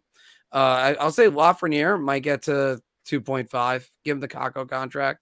You bridge him for 2 years. You get out from one of those 2 deals next year. And again, Brendan Ottman's coming next year. That's going to happen. So I wouldn't exactly do that. But again, Everest, I understand what you're saying too. Public embarrassment. But then because these guys have no move clauses and you have to pay them so much, they can just end up saying, fuck you. I'm going to stay. I want to stay. This is where my kids are going to school or anything else. You want to embarrass me? Then you're going to have to embarrass me an awful lot. And the Rangers aren't that type of organization that they're going to embarrass somebody. I just don't think they're going to do that. Yeah, I agree with that. Now, what do you think of that one, Anthony? Again, Sullivan's not available. Sullivan's still the coach of the Penguins. If they planned on making a move at the head coach, he would have been let go along with Hextall. So I don't see Sullivan being available. Obviously, Laviolette is. And I think Laviolette's a hell of a coach. Yeah, I think if the Rangers were to make a move, I think he's the easy choice for sure. I love Peter Laviolette. It's just I don't know if the Rangers swap out coaches, and because there's going to be heat on Gerard Gallant. That seat's starting to get a little bit warm. Now, I was calling for his head when the Rangers were in no-shows in early December, and they looked like they were dead. Then they ended up having the pivotal game against the Devils, first against St. Louis, then against the Devils, and they actually came back to life. This time around, I think it could happen, but yeah, well, just me. That might go back to him when he was a Rangers draft pick. He only played 11 games in his career, and I believe they were all with the Rangers. He didn't get to do too many things, but yeah, I think Mike Sullivan is the guy the organization would want to go get because they're familiar with him if he was available. And it's not a definite yet. I still think he's going to be available. So I think the Rangers end up sticking with Gallant no matter what happens. I disagree. Right. I don't think he's going to be available. They would have fired him already. They don't hire the new GM yet. Yeah, I know that, but you fire him with Hextall, and then you let the new GM search for his coach. No, you don't do that, and that's not how it's happened with other teams. That's not always the case. I think you're being a little too presumptuous there. Sometimes the general manager is going to want to come in, and not only that, but sometimes the clubs will turn around and they'll give the general manager the option, especially if it's a well-established and a winner like Sullivan. Like if this was somebody who won 0 Stanley Cups with them, then I could see them being like, okay, yeah, we're just going to get rid of you, and we're just going to let our new general manager come in and do something. I would see why you would think they were safe, but Sullivan's won their last 2 Stanley Cups. 2 out of their 5 cups have come with Sullivan, and they came in a 2-year span. And you know what? Yeah, you could say, oh, Crosby, Malkin, Letang, yeah, he had the talent, whatever. But Sullivan's also done wonders with them with a limited roster. So yep. I would not think it would be wise to fire Sullivan. I think it would be wise for them to hold on to him. Although I'm kind of hoping that regardless they fire him, and that regardless of what happens this year with the Rangers, that the Rangers go and get Sullivan. Because I think Sullivan, pound for pound, is one of I would say the 3 to 5 best coaches in the league. I think he's that good. Cora just brought it up that he re-signed Sullivan to a 5-year deal last year, that they extended him. I believe that might be the case, but coaches have gotten canned early into extensions before. It happens. And then what they do is then they reassign him, and then he goes somewhere else, and they get draft compensation. Yeah, that's usually another thing. So, I mean, that happens. Yeah. I mean, this is a quagmire that the Rangers are in right now if they do not advance past the New Jersey Devils. Once again, everybody, make sure you're leaving a like. We got 20 of you, 28 of you watching right now. The effort we always throw in here, especially when things are spelled right. Please like, share, and subscribe. Especially so this way we can all make fun of Marc more, and because of his spelling mistakes and everything like that. Well, if we get bigger, I can get an assistant. So, and then they can make all the mistakes and blame them. Cora just said this one. I didn't see this Staple article. I just hope the Staple article isn't true with them potentially hiring Coach Q. I don't like how he knew about the whole Kyle Beach incident and did nothing about it. I don't. I think he's a terrible human being for it. I would not be happy with that hire in terms of him as a person. He's a great coach. He's a Hall of Fame coach based on body of work. But what he did is just, it's pretty much unforgivable for me. And I mean, I know that people deserve second chances, and I am a firm believer in that. But, I mean, how do you determine? Yeah, he also hasn't been reinstated by the league. So I would hold off on that. And I personally don't know how long I feel he should be out for until he gets another chance, if he should ever get another chance. I don't think that there's any number to say when he should be out for or anything else. Tough. Because I understand a little bit of his mentality, but again, what I keep going back to, Phil, because what I said before, that matter is above your pay grade.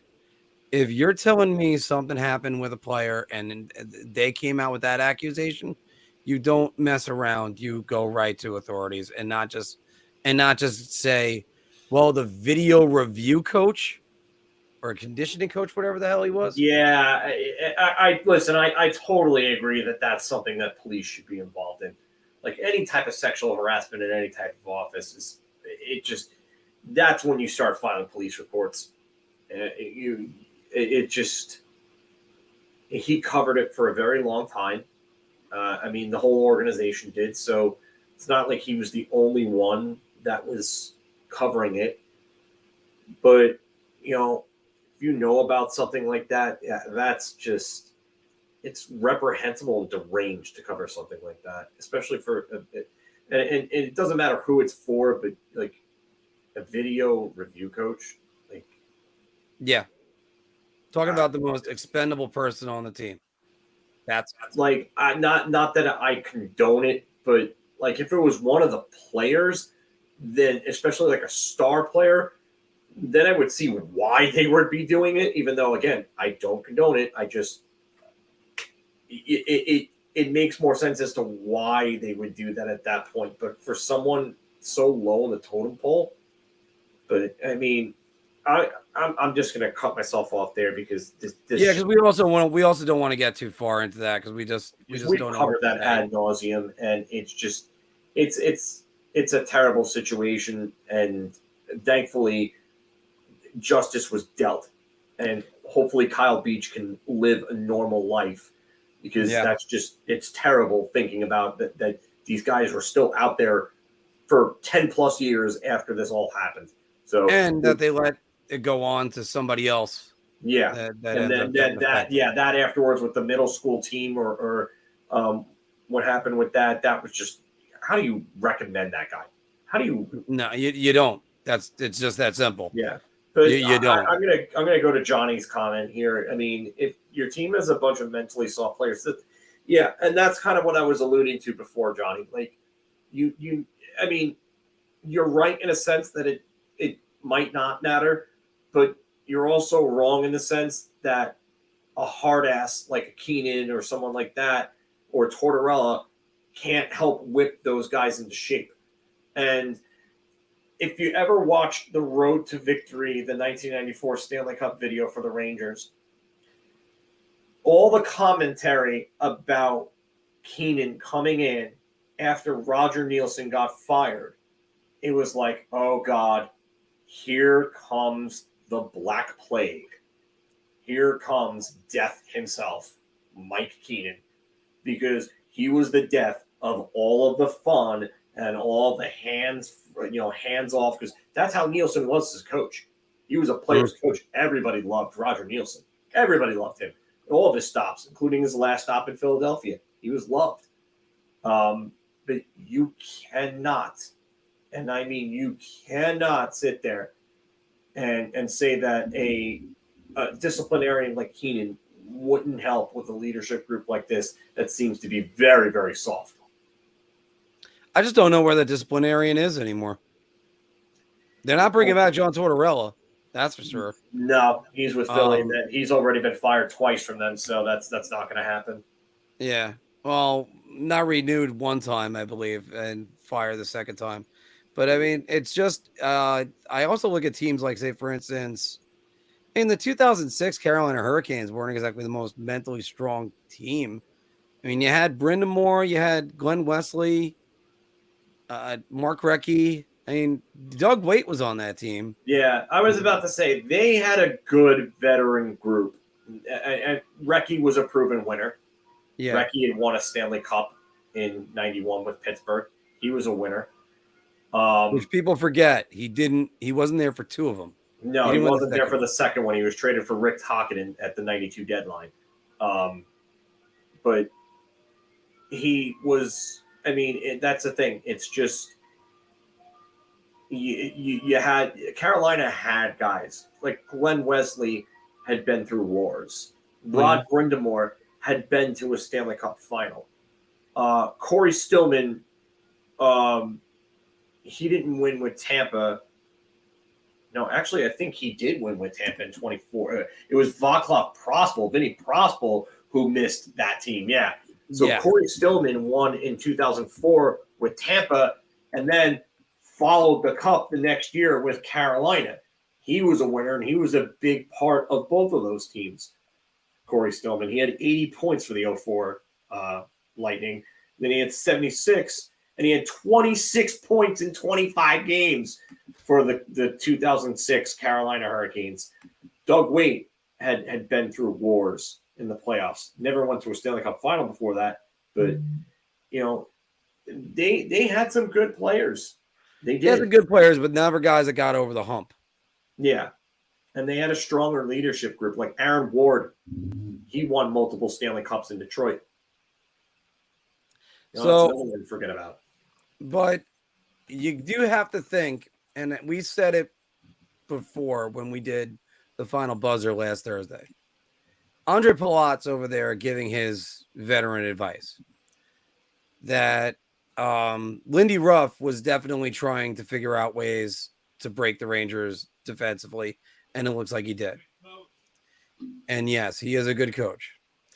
But now it's Gallant's turn. Now you have to make the adjustments right back. It's the Rangers locker room turn. Their experience has to show, both from the team that was there last year, and you add on 4 Stanley Cups with Kane and Tarasenko. And I wonder if he's going to go with the Zibanejad, Panarin, Tarasenko line tomorrow night, because they did that for a little bit and it worked, and then it didn't, and then he switched it back. But lines in practice were Zibanejad, Kane, Kreider, Panarin, Tarasenko, Trocheck, Kids, and then fourth line. I can't see exactly what that comment is right there from Facebook, but I think it's Spaceballs. Right? Yeah, it's the Spaceballs one. I think that has something to do with me saying I'm surrounded by ahos earlier on in the chat. That's a good one, though. And no, they're never a lucky team, unfortunately, Johnny. You're right about that. Never mind, since 1962. You go back in. I think Andy Bathgate was still there in 62. I'm not sure at the moment. Bathgate was definitely there in 62. Yeah. All right. Worsley was gone, I think, around 63, where they promptly won the cup after they traded him.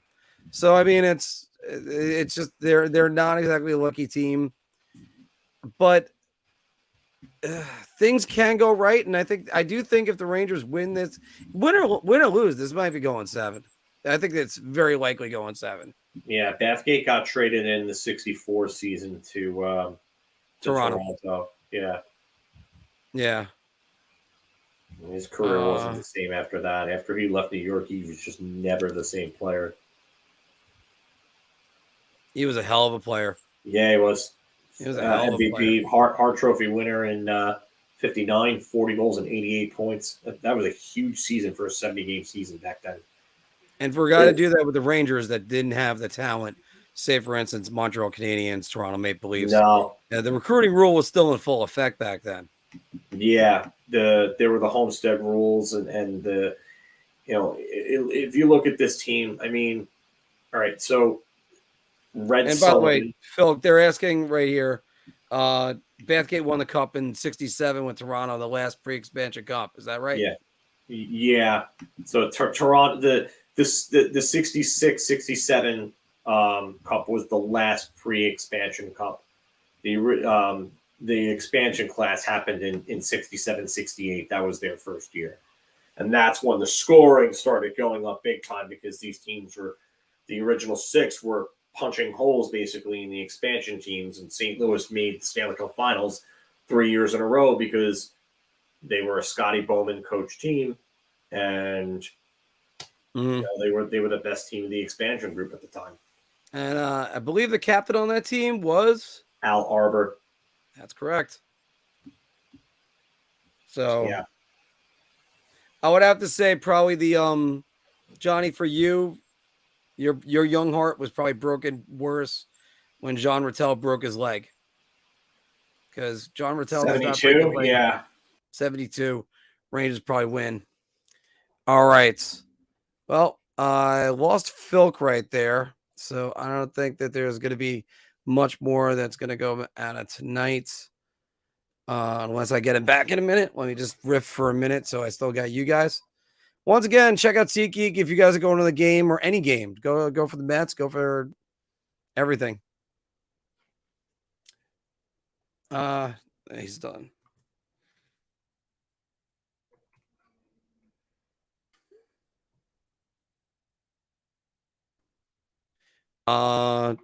Yeah, the Middleton for Hodge trade is still one that's going to go down very much as one of the worst trades in New York Ranger history. For my life, it's still going to be Sergei Zubov for Phil gets back on, so we're going to stay on with this. Yeah, I'm probably going to wrap it up in a little bit. Marc, there you go. I was about to say, no, yeah, I got kicked there for some weird reason. That was really weird. All yeah, good. But you can win in spite of a shitty coach. Take, for instance, Bob Hartley has a Stanley Cup. What has he done? I mean, yeah, Mark Crawford. all right. So that team was just super, super talented. And the craziest part about that is that if things would have been just a little differently, that team could have also had Sandys Ozelinch on defense with Blake, Bork, and Foote. Wow. Yeah. And just remember this, a 39/40-year-old Raymond Bork put up 59 points in his final year with Colorado and finished as the runner-up behind Nicholas Lidstrom in the Norris Trophy voting that year. Yep. That's how stacked that Colorado team was. That Colorado team from top to bottom was, and that's why they won the President's Trophy and the Stanley Cup. Phil, real quick, because we're going to cut this off definitely before 8 o'clock. Who's the second best defenseman of all time, in your opinion? Ray Bork. And in that case, who's 3? Nicholas Lidstrom. All right. Is the gap that big? No, it's not. It's not a big gap. It's. I would say it's significant for me, and I'll say this. So, Bork for me is, I have him higher than Lidstrom because Bork won 5 Norris trophies in the greatest era of defensemen that we will probably ever see. If you look at all the Norris winners during like the 80s into the 90s, you're looking at a Hall of Fame lineup. He had to deal with guys like, he didn't win until like Potvin was really like out of the league completely at that point. But Bork had to deal with guys like Paul Coffey, who won a few in the 80s. He had to deal with Brian Leach. He had to deal with Al McInnes, Gary Suter, Chris Chelios, Rob Blake himself, obviously, in the 90s. I mean, Blake won in 98. Larry Murphy was always somebody that was up for the Norris Trophy. He was great, probably, at some point, maybe in the early 90s with Pittsburgh, you could have said that he could have won one. But, Scott Stevens in the 80s. Scott Stevens up until 94 was an offensive powerhouse. People don't realize that. Scott Stevens sort of pulled what happened usually with Modano and Yzerman, sacrifice offense for defense, and you saw the results. Yeah, and Modano, the crazy part about Modano and Yzerman is that they didn't fall off much offensively by doing so. Yzerman won a Selke as a point-per-game player, albeit it was under 80 points, and he was still a point-per-game player when he won his Selke in 2000. Stevens, the drop-off from 78 points in 94 and being the Norris runner-up that year to Bork, and then from never hitting, I believe, above 35, I think, after that, is just insane to think about. But Jacques Lemaire was a big reason as to why that happened. And then by the time that Jacques Lemaire wasn't in the picture anymore, and it was Robbie Ftorek and Larry Robinson, his prime years offensively had passed. He was a defensive guy, and still a damn good one at that. But go ahead. We might be highlighting the same one. There we go. Yeah, you first. I'll say this: Bork had to deal with Parks like later runs in his career. Like if you look at the list of Norris Trophy winners, and and all the voting in Norris Trophy from each year, you're going to go back to. So here, I've actually just pulled it up on Hockey. Well, let me just say this for Brad Park. Number 2 has got to be the theme of his career. Yeah. Because his jersey number was number 2. He finished runner-up constantly to Ray Bork. And all-time in New York Rangers history, he is now the second best defenseman ever to play for them. Yeah, and it was just he finished runner-up to guys like Orr, Potvin, Robinson. Park had a career that spanned into the early 80s. He was great, but you look at the list of Norris winners during Bork's years early on. So Bork's first season, Robinson won his last Norris. Then it was Randy Carlisle had that crazy point year in Pittsburgh. He was basically their number 2 scorer behind Rick Kehoe. They had like a 55-goal year that year. Doug Wilson in 82 for Chicago. And Doug Wilson, you could argue, I mean, you could make a case for him being in the Hall of Fame, but I mean, I mean, he is in the Hall of Fame, I should say. I'm sorry. But Doug Wilson is, you know, he was one of the better defensemen of that generation, but not the greatest. Rod Langway, who is in the Hall of Fame, won 2 Norris trophies and didn't even score above 35 points in either season. And then you have Coffey, who won the next 2 after Langway. And then Bork, who won 2. Chelios won in 89 in Montreal. That was his first of 3. And then Bork won the next 2. Leach won his first. Chelios, Bork, Coffey, Chelios. Like, look at that lineup. Lidstrom. Yeah, you're gonna go through the 90s. That is a hell of a run of defensemen. Okay, so Lidstrom didn't win his first until he was 30 years old in 2001. That was Bork's last season. Leach led all defensemen in scoring that year with 78 points. 79 points, I should say. I'm sorry. Is that the year, by the way, that he played the Lightning and he broke his arm and he didn't want to tell anybody about it? Who? Brian Leach. You know that story? He played the Lightning. It was Messier's first year back in New York. But it was but Leach, they were playing the Lightning. Leach blocks a shot. And then he barely touches the puck the next 2 shifts.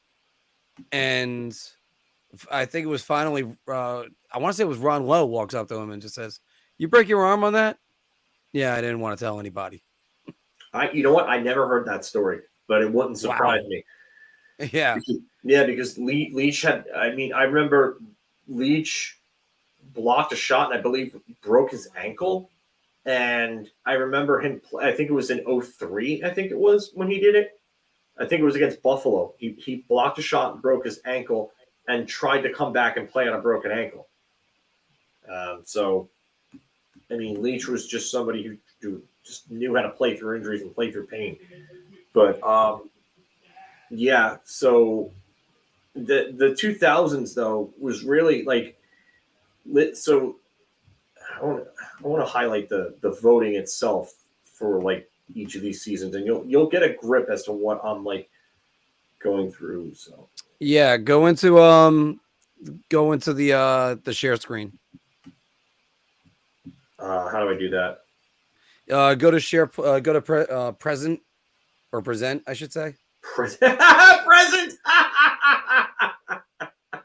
It's been a long day, guys. Oh, a long day. Screen. Okay.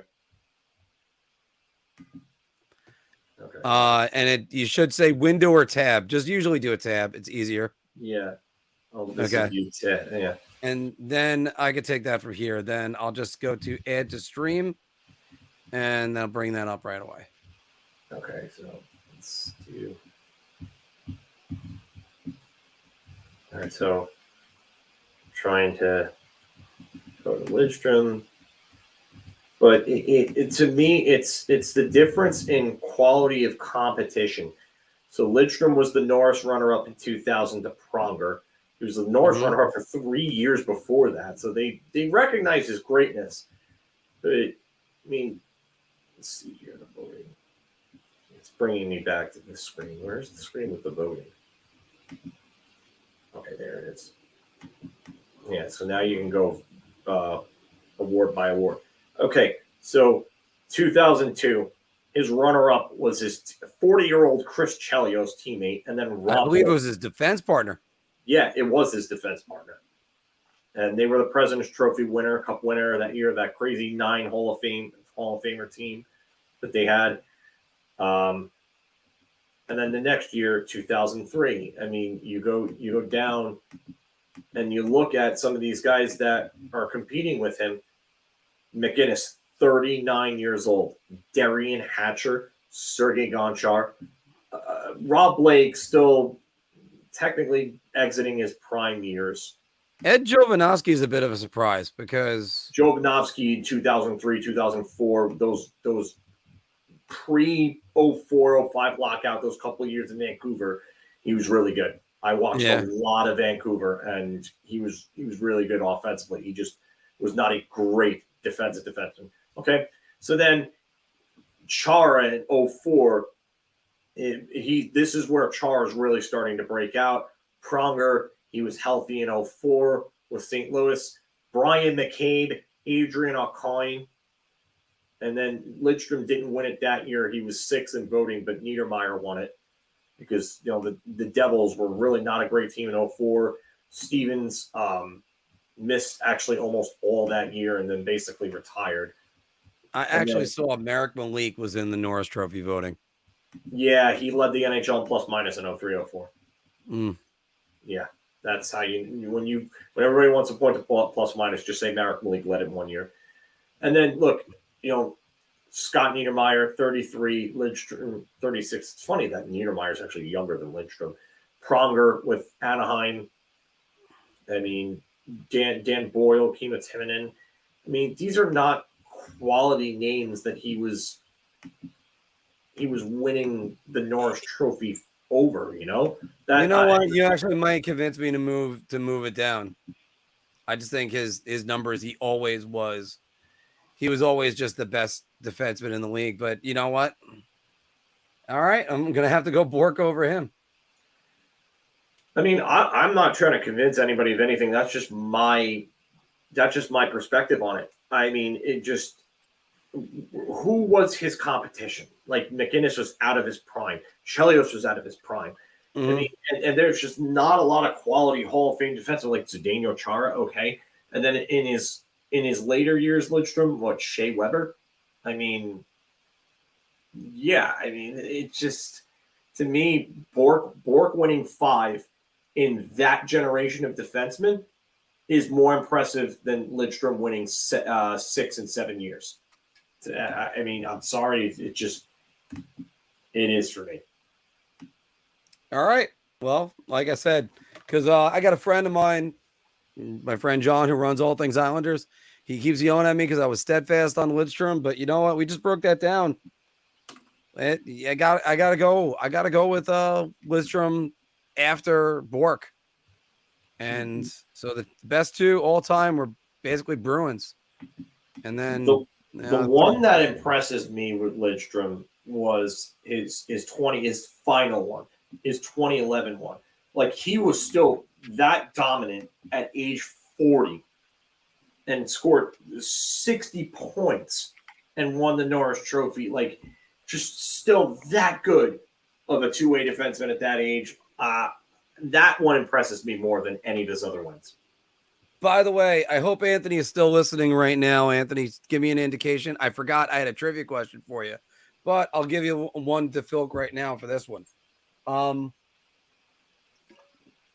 Everybody remembers Marc Malik and the shootout goal, as Dave brought it up right here.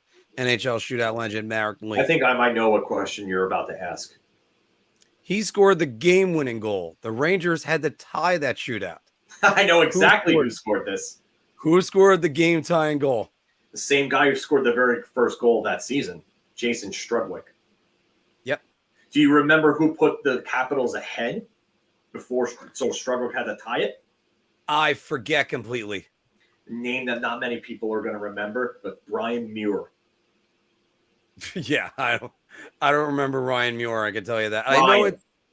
Yeah, but either way, I still don't remember. See, I didn't even remember it right now. Yeah. The question I actually had for Anthony. Let's see if he's still listening right now, and let's see if you could get this, Phil.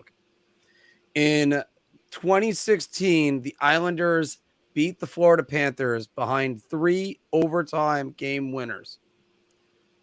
What 3 players scored those overtime winning goals? Tavares had the series winner. That I know. That is correct. I don't remember the other 2.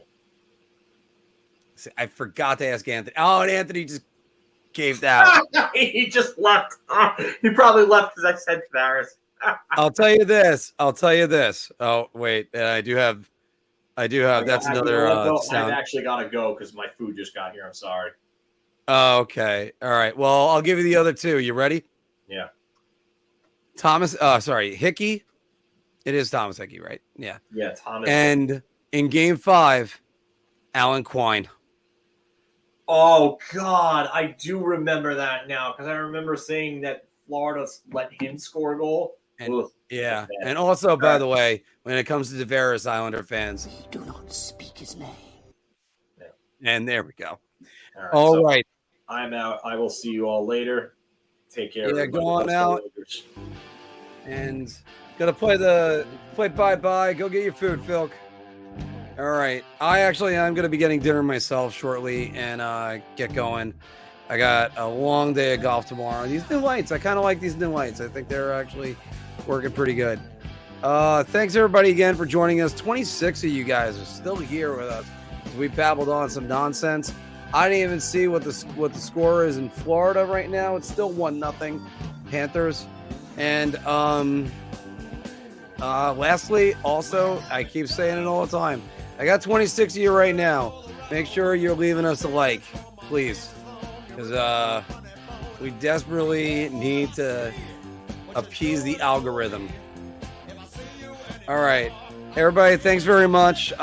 One way or another, we're going to do a post-game show tomorrow night, whether or not it's a final buzzer or it's going to be just a 60-second game review. Hopefully I'm not drunk because I'm disappointed. Hopefully I'm drunk because I'm happy. We'll go with that one.